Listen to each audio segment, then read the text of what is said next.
Você afirma repetidamente que os acontecimentos não têm causa, que uma coisa simplesmente acontece sem que nenhuma causa lhe possa ser atribuída.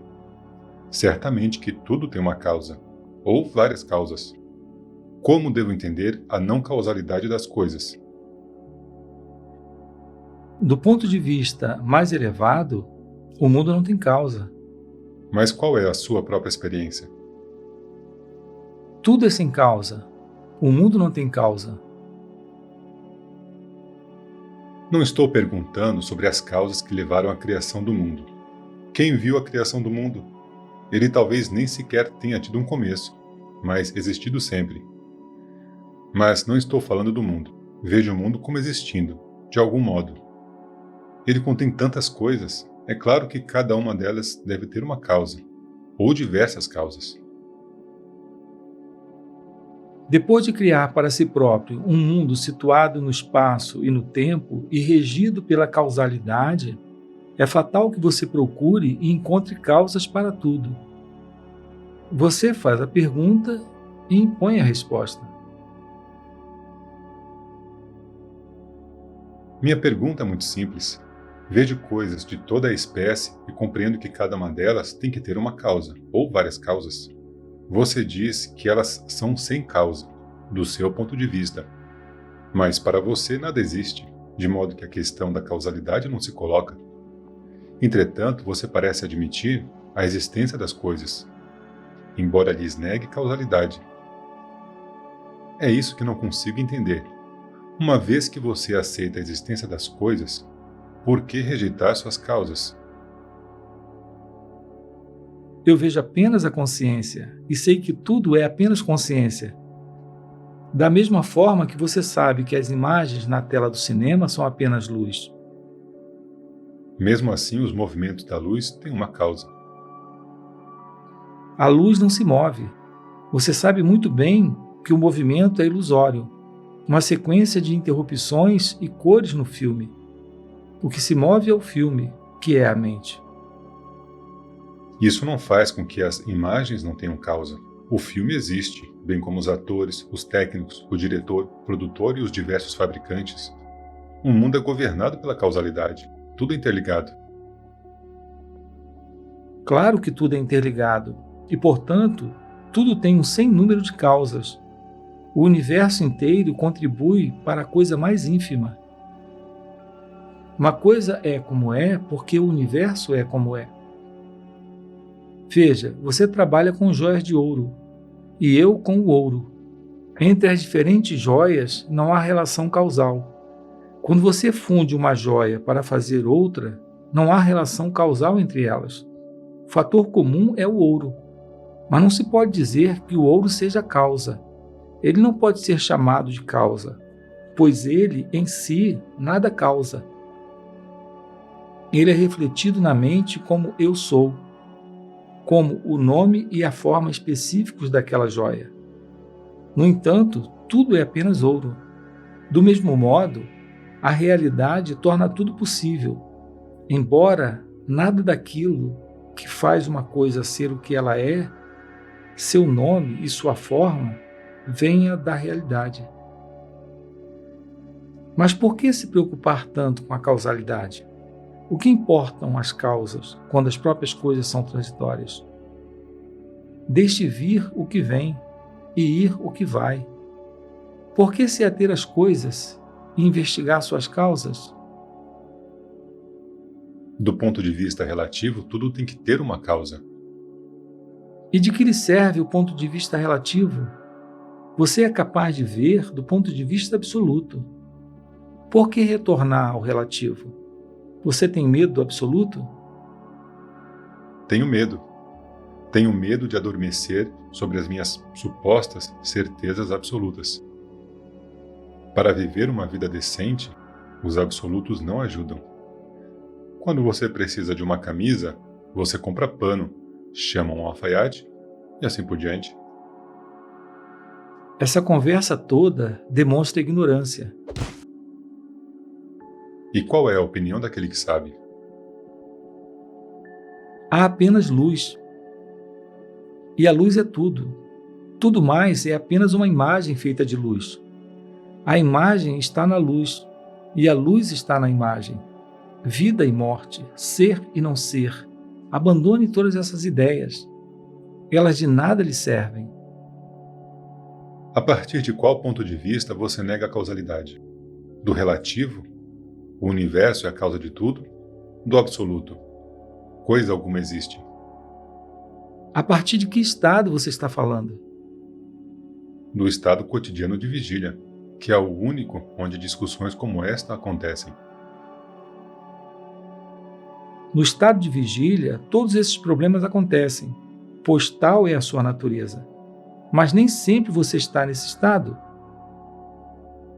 Que bem você pode fazer no estado no qual você cai e do qual você emerge, sem que possa evitar? De que lhe serve saber que há relação causal entre as coisas, como talvez pareça haver no seu estado de vigília? O mundo e o estado de vigília surgem e desaparecem juntos. Quando a mente está quieta e absolutamente silenciosa, o estado de vigília não mais existe. Palavras como Deus, universo, totalidade, absoluto, supremo, são só ruídos pairando no ar, porque nenhuma ação pode ser tomada com base nelas.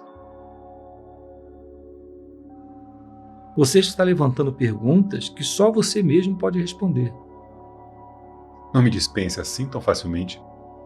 Você é tão rápido para falar em nome da totalidade, do universo e dessas coisas imaginárias. Elas não podem vir e proibir você de falar em nome delas. Odeio essas generalizações irresponsáveis. Você fica propenso a personalizá-las. Sem causalidade, não há ordem. Nenhuma ação deliberada é possível. Você quer saber todas as causas de todos os acontecimentos? Isso é possível? Sei que não é possível. Tudo o que quero saber é se há causas para tudo e se as causas podem ser influenciadas, afetando assim os resultados. Para influenciar os acontecimentos, você não precisa conhecer suas causas. Que jeito mais tortuoso de fazer as coisas? Você não é a fonte e o fim de todos os acontecimentos? Controle-os a partir da própria fonte. Todas as manhãs, abro o jornal e leio, consternado, que os sofrimentos do mundo, pobreza, ódio e guerras, continuam com a mesma intensidade. Minhas perguntas dizem respeito ao fato, à causa e ao remédio para o sofrimento. Não faça pouco caso dizendo que isso é budismo. Não me rotule. Essa sua insistência em que não há causas destrói toda a esperança de um mundo um dia vir a mudar. Você está confuso porque pensa que está no mundo, e não o mundo em você. Quem veio antes, você ou seus pais?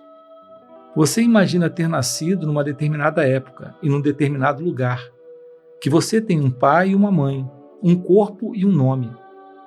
É esse seu pecado e sua calamidade. É claro que você pode mudar seu mundo, se você se dedicar a isso. Vá, trabalhe. Quem impede?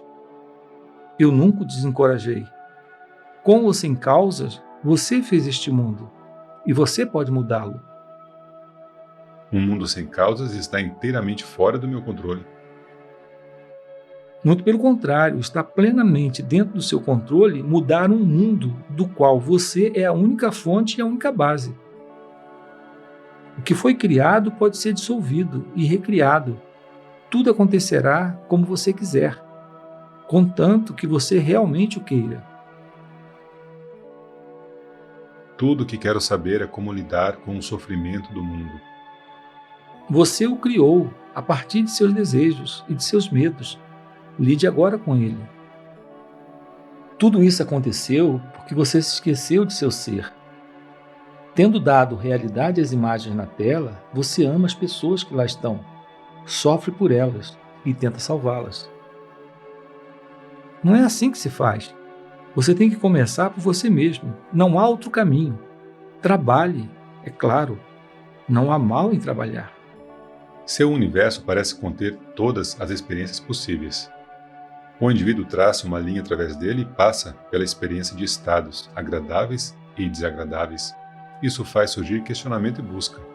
que ampliam a perspectiva e capacitam o indivíduo a ir além de seu estreito mundo autocriado, limitado e egocêntrico. Esse mundo pessoal pode ser mudado, a seu tempo. O universo é atemporal e perfeito. Tomar a aparência pela realidade é um lamentável pecado e a causa de todas as calamidades. Você é a consciência absoluta, eterna, infinitamente criativa, que a tudo abarca. Tudo mais é local e temporário. Não se esqueça do que você é. Enquanto isso, trabalhe o quanto quiser. Trabalho e conhecimento devem andar de mãos dadas. O que sinto é que meu desenvolvimento espiritual não está em minhas mãos. Fazer planos e executá-los não me leva a lugar algum. Só faço correr em círculo em torno de mim mesmo. Quando Deus julgar que o fruto está maduro, Ele o colherá e comerá. Quaisquer frutos que lhe parecerem ainda verdes ficarão na árvore da vida por mais um dia. Você acha que Deus conhece você? Nem o mundo ele conhece. O seu é um Deus diferente. Meu Deus não é assim. O meu é misericordioso. Ele sofre junto conosco. Você ora para que um seja salvo, enquanto milhares morrem. E se todos pararem de morrer, não haverá espaço na terra. Não tenho medo da morte. O que me preocupa é a tristeza e o sofrimento. O meu Deus é simples e bastante impotente. Ele não tem o poder de nos obrigar a sermos sábios. Tudo o que ele pode fazer é esperar. Se você e o seu Deus são ambos impotentes, isso não significaria que o mundo é acidental?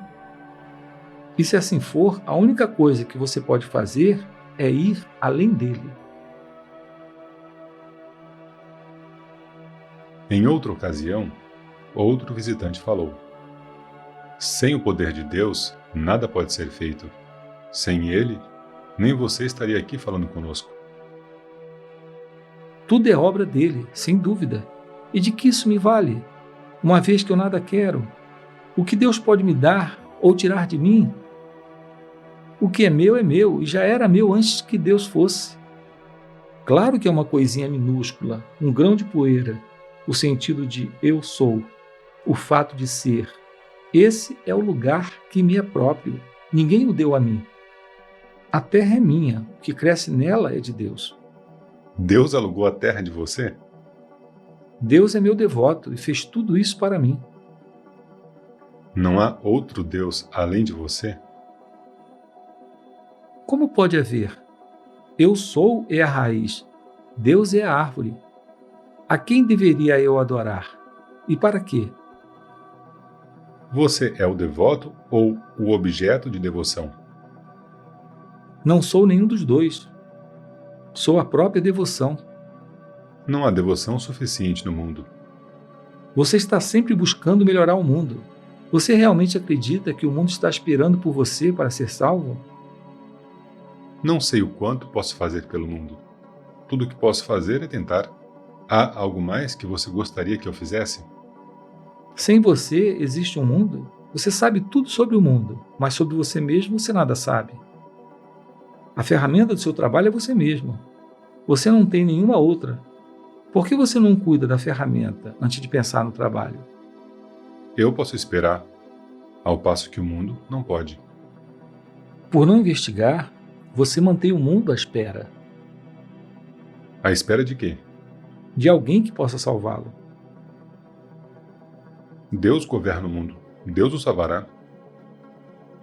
Isso é o que você pensa. Por acaso Deus veio lhe dizer que o mundo é criação e incumbência dele e não sua? Por que deveria ser incumbência só minha? Pense bem, o mundo onde você vive, quem mais sabe dele? Você sabe, todos sabem. Alguém veio de fora do seu mundo para dizer isso a você? Eu e todos os outros aparecemos e desaparecemos no seu mundo. Estamos todos nós à sua mercê. Não pode ser tão ruim assim. Eu existo em seu mundo da mesma forma que você existe no meu. Você não faz a menor ideia do meu mundo. Você está completamente absorvido no mundo que você mesmo criou. Compreendo. Completamente. Mas, incorrigivelmente? Na prisão de seu mundo aparece um homem que lhe diz que o mundo de contradições dolorosas que você criou não é nem contínuo nem permanente e baseia-se no mal-entendido. Ele lhe pede que saia dele, pelo mesmo caminho por onde entrou. Você entrou por esquecer o que você é e sairá conhecendo-se como você é. De que maneira isso afeta o mundo?